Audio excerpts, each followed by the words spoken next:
more than 50% syllabus is complete in relating to history. Coming on to chapter number 7, जिसमें कि हमने 6 chapters किए हैं, and as per the syllabus guidelines given by CBSE, chapter number 5 is not there in the course, not there in the syllabus of your boards. So I think according to the CBSE syllabus, there are total 12 chapters, and out of 12 we have already completed 5. Understood? मतलब 12 भी नहीं है, 11 होंगे I think. So we have completed 5, and now we are on to the 6th. यानी कि we are on to the verge of completing the syllabus nearby 50%. First of all, chapter number 7 it is, book number 2, an imperial capital Vijayanagara. आपने शायद विजयनगर का नाम सुना हो सकता है आपके इधर उधर भी कोई विजयनगर हो, ठीक है, एक विजयनगर गुजरात में भी है, बट जिस विजयनगर की हम बात कर रहे हैं दैट वाज समथिंग एल्स. ये एक अलग टेरिटरी थी, या आप कह सकते हैं ये एक अलग एम्पायर था, या आप कह सकते हैं it was one of the glorious empires to be counted upon in the medieval history. मध्य इतिहास के अंदर विजयनगर के इतिहास का अपना ही एक अलग वजन है, अपना ही एक अलग वेटेज है. दैट्स व्हाई आई थिंक आप कहोगे कि sir you are talking that we will discuss about an imperial capital Vijayanagara in the medieval history. मैं कहूँगा yes we will talk in the medieval history because yes it existed in the medieval history. Second point आप कहोगे कौन सी शताब्दी से कौन सी शताब्दी, यानी कि कौन सी सेंचुरी से कौन सी सेंचुरी तक इस एम्पायर की हम स्टडी करेंगे. देखिए we will relatively study this empire from 14th to 16th century. Understood? 14th century से लेकर 16th सेंचुरी के बीच में हम विजयनगर की स्टडी करेंगे. Before going on to the detail, firstly I think we will take introduction of it. Introduction में पहला point ले लेते हैं, Vijayanagar a city of victory. Vijayanagar को थोड़ा सा आप क्या करिए, डिस्ट्रीब्यूट करके देखिए. विजयनगर में विजय फॉर विक्ट्री एंड नगर सिटी, यानी कि विजयनगर का मतलब होता है a city of victory. Name of both a city and an empire founded in the 14th century. Vijayanagar एक ऐसा नाम है जो एक शहर के रूप में भी लिया जाता है और एक एम्पायर के रूप में भी लिया जाता है. यानी कि Vijayanagar is famous as both, first as a city and second as an empire. यानी कि शहर के नाम के रूप में भी विजयनगर एक शहरी रूप से फेमस है, प्लस एक साम्राज्य, एक एम्पायर, एक एस्टेब्लिशमेंट के रूप में भी Vijayanagar is very famous. Second most important thing, Vijayanagar कब फाउंड हुए, मतलब वही अकॉर्डिंग टू द एक्सकेवेशन जो हमारे कहते हैं, अकॉर्डिंग टू आवर सर्वेज जो हमारे कहते हैं, and according to the archaeological evidences जो हमारे कहते हैं, Vijayanagar was founded as an empire in the 14th century. nearby 14th century में इसका कहीं ना कहीं उदय हुआ होगा, एस्टेब्लिश हुई होगी. थर्ड थिंग, इसकी लोकेशन पे बात कर लेते हैं, geographical location. From the river Krishna in the north to the extreme south of the peninsula. ध्यान रखिएगा, पेनिनसुला का मतलब समझते हैं. पेनिनसुला इज एन एरिया और is a region covered by water from three, मतलब from three sides. तो यानी कि आप कह सकते हैं विजयनगर एक ऐसा एम्पायर था, या विजयनगर एक ऐसी ज्योग्राफिकल लोकेशन थी जो कृष्णा नदी के किनारों से शुरू होती थी, जो कि नॉर्थ में पड़ती थी. अंडरस्टूड? कृष्णा नदी नॉर्थ में नहीं पड़ती थी, कृष्णा नदी के नॉर्थ से आई थिंक ये शुरू होता था Vijayanagar empire, and to the extreme south of the peninsula, और पूरा नॉर्थ से जाते हुए पूरा साउथ तक जाता था जहां समुंदर जुड़ता था. अंडरस्टूड? यानी कि from north of the river Krishna, Vijayanagar Empire used to extend to the south of the peninsula, where the sea used to connect on the borders of it. Third most important thing, आज की location के हिसाब से अगर आप दिमाग लगाओगे तो it comes in आंध्रा, वो आंध्र प्रदेश में आता है. ठीक है, और आपको अच्छी तरह पता है कि आंध्र प्रदेश के पेनिनसुलर बॉर्डर्स कहाँ लगते हैं, किससे लगते हैं, अरेबियन सी से या बे ऑफ बंगाल से, आपको मालूम है. तो विजयनगर को आप उसी हिसाब से जज कीजिए that it was a city or it was an empire.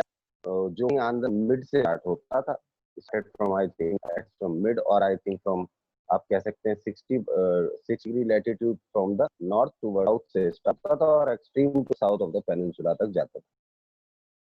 Second point आ जाते हैं 1565 में the city was subsequently deserted. ध्यान से सुनिएगा, यानी कि एस्टेब्लिशमेंट की बात की जा रही है 14th सेंचुरी में. 14th सेंचुरी में अगर एस्टेब्लिशमेंट की बात की जा रही है और ईयर नहीं दिया जा रहा है, तो वो 300 से लेकर 399 के बीच में कुछ भी हो सकता है. ठीक है. Second most important thing, 13th century, 14th century की बात कर ली हमने. Then come 16th century. 16th century मतलब आफ्टर 1500. अब इसमें उसमें डेट दी गई है कि भाई सिटी का एस्टेब्लिश और फाउंडेशन जो हमने ढूंढा तो लिया हमें मिला 14 सदी में मिला। After that 1565 the city was subsequently deserted। 1565 में एविडेंसेस कहते हैं कि 1565 यानी कि 1565 में ये सिटी कंप्लीट डेजर्ट हो, मतलब कंप्लीट डेजर्टिफिकेशन का मतलब समझते हैं आप, उखड़ गया, उजड़ गया। नेक्स्ट पॉइंट, थोड़ी सी और डिटेल आते हैं। नेक्स्ट डिटेल हमसे क्या कहती है? In the next detail we will study the existence of the city in 17th to 18th century. तो 17th और 18th सेंचुरीज में क्या हुआ देखते हैं, क्योंकि खत्म तो ये शहर अकॉर्डिंग टू द एविडेंसेस 1565 में हो गया। In 17th to 18th century fell into decline and ruin, but lived on in the minds of the people living in the Krishna Tungabhadra Doab by the name Hampi। ये आप अच्छी तरह जानते हैं that 1565 में ही ये शहर उजड़ गया था। उजड़ने का मतलब समझते हैं, जो इसका ओरिजिनल फॉर्म था, जो इसका एस्टेब्लिश्ड फॉर्म था, जो इसका डेवलप्ड फॉर्म था till that time, that period of time, वो सब कुछ खत्म हो गया था। यानी कि it came into the position of desertification, it became a deserted location. फिर 17th-18th सेंचुरीज में अगर आने वाली शताब्दियों में अगर हम बात करें, तो कंप्लीटली ये शहर या ये एम्पायर जो था वो कंप्लीट डिक्लाइन में जा चुका था, कंप्लीट रूइंस में कन्वर्ट हो चुका था। लेकिन फिर भी कहीं ना कहीं वो प्रेजेंट था उस एरिया में जहां पर वो कभी हुआ करता था। तो आप कहोगे सर जहां पर कभी वो हुआ करता था वो उस एरिया में प्रेजेंट था, in what terms I think it was present? तो I think it was still present in the minds of the people living in the Krishna Tungabhadra Doab. भाई देखिए, कृष्णा पड़ती है नदी, तुंगाभद्रा है छोटी नदी। तो कृष्ण और तुंगाभद्रा नदी जो है, उन दोनों नदियों के बीच का जो आपका पूरा सर्टिफाइड एरिया था, उस सर्टिफाइड एरिया पे जितनी भी सिविलाइजेशन उस वक्त रहती थी, उन सभी लोगों के दिमाग में इस एम्पायर का पूरा खाका, या आप कह सकते हैं स्ट्रक्चर बहुत क्लियर था। And I think they used to call it as Hampi, derived from the local goddesses Pampa Devi. ध्यान से सुनिएगा, कृष्ण नदी और तुंगाभद्रा नदी, इन दोनों के पूरे सर्टिफाइड रीजन्स के अंदर इसको हम्पी नाम से लोकल लैंग्वेज में बुलाया जाता था। अब सवाल यह है, हम्पी नाम से लोकल लैंग्वेज में इस एम्पायर को लोगों ने अपनी मेमोरी में क्यों याद रखा? Because I think the local goddesses which they used to worship, that was Pampa Devi, और पंपा देवी से ही नाम हम्पी डाल दिया उन्होंने। क्योंकि आई थिंक काफी टाइम हो चुका था, 150 ईयर्स हो चुके थे, अपने एंसेस्टर्स से उन्होंने सुना था उसके बारे में, but after that local traditions के हिसाब से to make it understandable towards, to make it understandable for them, they converted their name, या they converted the name of that empire into the local terms, and that became Hampi, because I think they were traditionally the great believer of Lord Pampa Devi, या आप कह सकते हैं goddess पंपा देवी। Next point पे आ जाते हैं। Note, sources related to its rediscovery were archaeological research, mountains and inscriptions with other records। Now you will I think try to ask कि sir हमें ये बताइए कि आपने कहा कि एक शहर था, या there was a city named as Vijayanagar Empire, or there was a city named as Vijayanagar, or plus there was an empire termed as Vijayanagar Empire which can be termed as a city of victory। मैं कहूँगा yes। आप कहोगे sir I think according to the establishment you are talking about, according to the foundation that was being founded in near by 14th century. मैं कहूँगा yes। आप कहोगे sir ठीक है, according to the archaeological evidences again it is being proved that in 1565 this city became deserted. मैं कहूँगा yes। फिर आप कहोगे सर ठीक है, after being still after being deserted in 17th or 18th centuries, it was in the minds of the people living along the river Krishna and Tungabhadra Doab। in what terms? In the term named as Hampi। Why that Hampi name was derived from what? It was derived from the local goddess of which the people were fond of, and that local goddess was Pampa Devi। Simple। Sources क्या है इन सब चीजों को जानने के लिए? भाई हमारे पास खुद के पास तो है नहीं है, ना हम कुछ खुदाई जाके, ना हमने कुछ एक्सकेवेशंस किए हैं जाके, ना कुछ सर्वेस किए हैं। तो I think already the surveys and excavations and the evidences being collected by the different people related to ASI, Archaeological Survey of India, and philanthropists, उसके बेसिस पर हम ये कह रहे हैं। तो आई थिंक सोर्सेस को अगर मैं क्लासिफाई करूं तो most important and primary sources of it is archaeological research.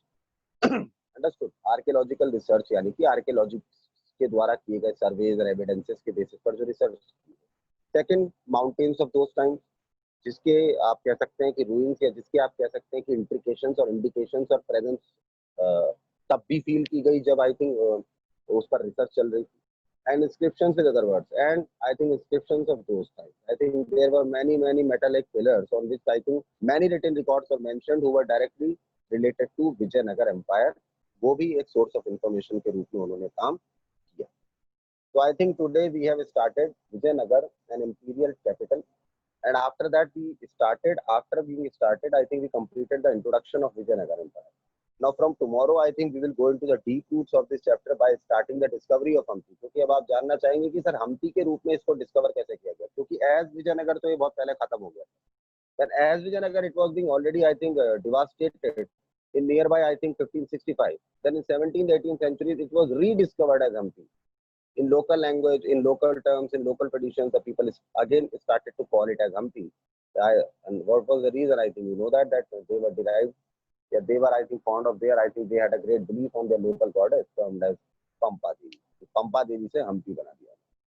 तो कल को हम यही पढ़ेंगे कि इस विजयनगर को जो विजयनगर के रूप में खड़ा हुआ था और विजयनगर के रूप में खत्म हुआ, ये दोबारा हम्पी के रूप में रिडिस्कवर कैसे हुआ.